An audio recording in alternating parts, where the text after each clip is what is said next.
Hi guys, అందరూ ఎలా ఉన్నారు? అందరూ బాగున్నారా? సో ఇవాళ వీడియో వచ్చేసి ఏంటంటే, సో మా అమ్మ చేతి వంట అనమాట. సో అమ్మ చేతి ఎగ్ కర్రీ చేస్తున్నాను. సో ఆ ఎగ్ కర్రీ ఎలా ఉంటుందనేది టేస్ట్ మీకు చెప్తాను ఎలా ఉందనేది.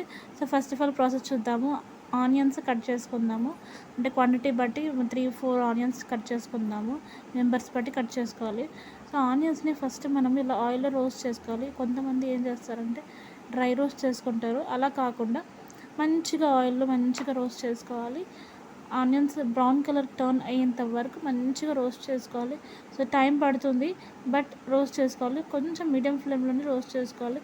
సో ఈ పోపులో ఆనియన్స్ కాకుండా మీరు నార్మల్గా ఏం వేస్తారు కామెంట్ చేయండి. మా మదర్ అయితే ఏం వేయరు, ఓన్లీ ఆనియన్స్, కొన్ని కరివేపాకు వేస్తారు. ఎగ్ కర్రీలో కరివేపాకు ఏంటి అని అనుకుంటున్నారు కదా. సో కాదండి, కరివేపాకు వేస్తే కూడా బాగుంటుంది టేస్ట్. సో మా మదర్ అన్ని కర్రీస్లో కరివేపాకు వేస్తారు. సో ఇందులో కూడా ఎగ్ కర్రీలో కూడా వేస్తారు. సో చాలా బాగుంటుంది టేస్ట్ అయితే సూపర్ సూపర్ ఉంటుంది. మీరు ఏమో ఎగ్ పొరోటా అంటారేమో, బట్ మేమైతే ఎగ్ ఫ్రై అని అంటాము. సో చాలా బాగుంటుంది టేస్ట్. సో అమ్మ చేతి వంట మిస్ అయ్యే వాళ్ళకి ఈ వీడియో బాగా నచ్చుతుంది. నేను కూడా మా మమ్మీ వంట మిస్ అయ్యాను కాబట్టి చేయించుకుంటున్నాను ఇవాళ. సో ఎగ్ కర్రీ అనేది సింపుల్గా ఉంటుంది, కానీ మస్తు అంటే మస్తు టేస్ట్ ఉంటుంది. సో ఒకసారి చూసేయండి. టైం పడుతుంది, ఒక 10 మినిట్స్ అని మంచిగా ఫ్రై అవ్వనివ్వాలి. మీడియం ఫ్లేమ్లోనే మంచిగా రోస్ట్ చేసుకోవాలి. సో మీరు ఎంతమంది తింటూ ఉంటారు నార్మల్గా ఎగ్ ఫ్రై అనేది? సో ఇప్పుడు వెదర్ అనేది చల్లగా ఉంటుంది కదా ఈ మధ్య. సో అందుకని వేడివేడిగా ఇలాంటివన్నీ టేస్ట్ చేస్తూ ఉంటారు, చాలా బాగుంటుంది.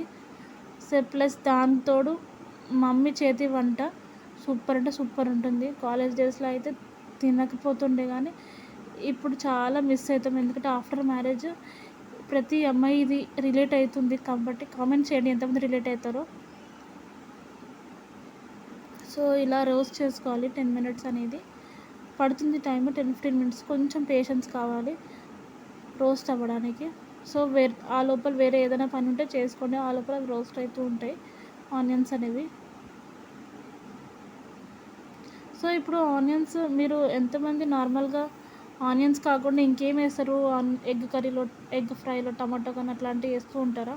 సో అలా కూడా బాగుంటుంది, అలా కూడా టేస్ట్ చాలా బాగుంటుంది. నెక్స్ట్ వీడియోలో ఎప్పుడైనా చేపిస్తాను మా మదర్ తోటి.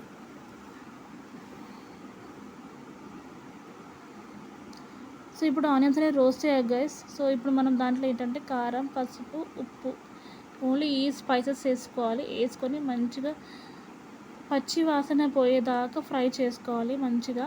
సో ఎందుకు అంటున్నానంటే ఆనియన్స్ మనకి కొంచెం స్మెల్ వస్తుంది, అంటే కొంచెం పచ్చిగా ఉందనుకోండి అది కొంచెం టేస్ట్ అనేది స్వీట్గా అయిపోతుంది. ఎగ్ కర్రీ కాస్త స్వీట్గా ఎగ్ కర్రీ అయిపోతుంది. సో అలా కాకుండా ఎప్పుడైనా ఎగ్ ఫ్రై చేసినా కానీ ఎగ్ కర్రీ చేసినా మంచిగా ఆనియన్స్ అనేవి బ్రౌనిష్ కలర్లో చేంజ్ అవ్వాలి, అయితేనే సూపర్ టేస్టీ ఉంటుంది. సో ఇది చాలా సింపుల్ టిప్, చిన్న టిప్ అనమాట. ఎప్పుడైనా చేస్తే ఒకసారి గమనించండి. సో మంచిగా చాలా మంచిగా రోస్ట్ చేసుకోవాలి దాన్ని. కారం, ఉప్పు, పసుపు ఒక 5 మినిట్స్ అట్లా మంచిగా రోస్ట్ చేసుకోండి ఆయిల్లో.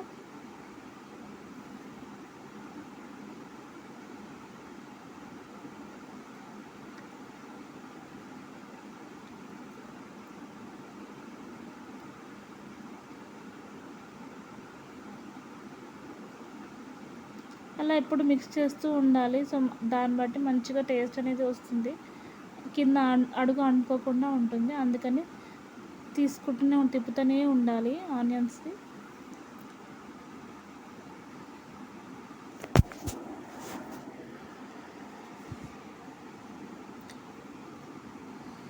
సో యాక్చువల్గా అయితే ఆనియన్స్ తక్కువ వేసి ఎగ్స్ ఎక్కువ వేసి కొంతమంది చేసుకుంటారు, అది కూడా బాగుంటుంది టేస్ట్.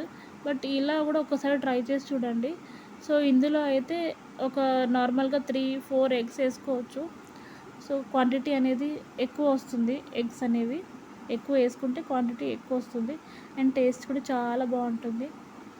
సో ఎగ్స్ ఎప్పుడైనా ఎగ్ ఫ్రై చేసేటప్పుడు ఒక చిన్న టిప్ ఉంటుంది, ఒక్కసారి ఈ వీడియోలో మా మదర్ ఇలా చేస్తున్నారో ఒక్కసారి చూడండి. ఆ టిప్ ద్వారానే మంచి టేస్ట్ వస్తుంది ఆ ఎగ్ ఫ్రైకి అనేది. మనం ఎగ్ మిక్స్ చేసే బట్టి విధానంలో ఉంటుంది.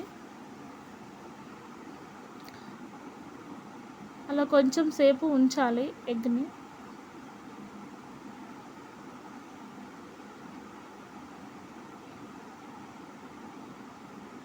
సో తర్వాత మెల్లిమెల్లిగా మిక్స్ చేసుకోవాలి. కొంచెం పీసెస్గా అవుతుంది. సో బాగుంటుంది. సో కొంతమంది ఏం చేస్తారంటే అలానే వదిలేస్తారు, పెద్ద పెద్ద పీసులు వచ్చేటట్టు చేస్తారు. అలా కాకుండా ఇలా ఒక్కసారి మిక్స్ చేసి చూడండి, చాలా బాగుంటుంది టేస్ట్ అయితే. సో అలా స్ప్రెడ్ చేసుకోవాలి, ప్రతి ఈచ్ కార్నర్కి మంచిగా స్ప్రెడ్ చేసుకోవాలి ఎగ్ని అనేది.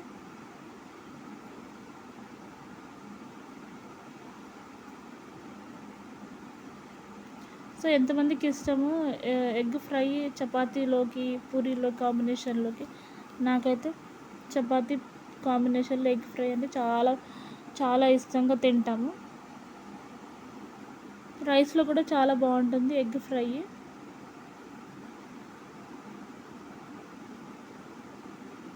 సో చూడండి అలా ఉంటుందన్నమాట ఎగ్. మంచి కలిపిన తర్వాత అలా ఉంటుంది.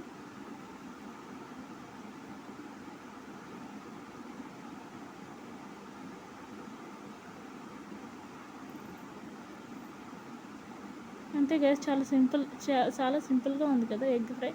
వాటి చిన్న చిన్న టెక్నిక్స్ వాడాలి, చిన్న చిన్న టిప్స్ వాడితే ఇంకా అద్భుతంగా టేస్ట్ వస్తుంది.